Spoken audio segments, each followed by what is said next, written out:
สโลกันเนาะสโลสโล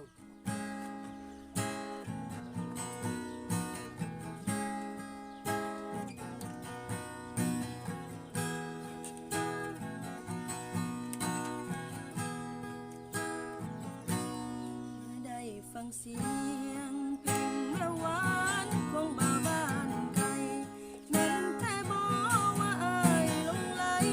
หลงรักปากใจเพียงสาวบ้านเกินบ่เหมือนคำเมาเมื่อพบกันเห็นอายทำมันอยากจะนอลงรักสู่กัน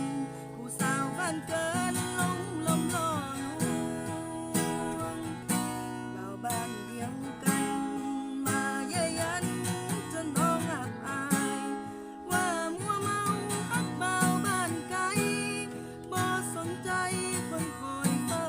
ห่วงสมดังว่าจ้าบ่าวบ้านนา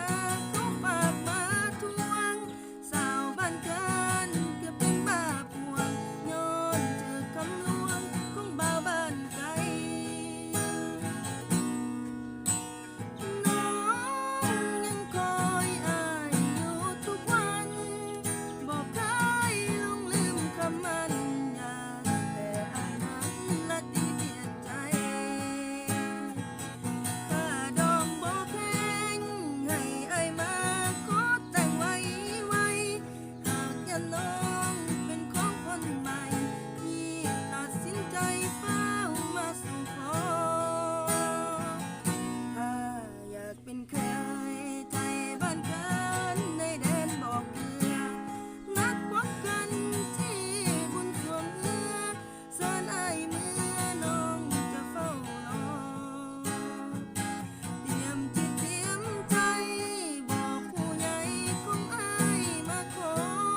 น้องจะคอยมุ่งหวังตั้งต่อมาสู่ขอ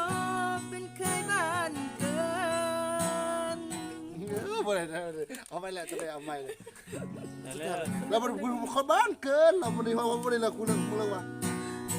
น้องจะคอยหวังตั้ง คุณตายเองเลยแต่บนสุดท้ายมันงงไปคนแค่บ้านเกินล่ะมันเลยกูว่าคนจะเป็นสาวบ้านเกิน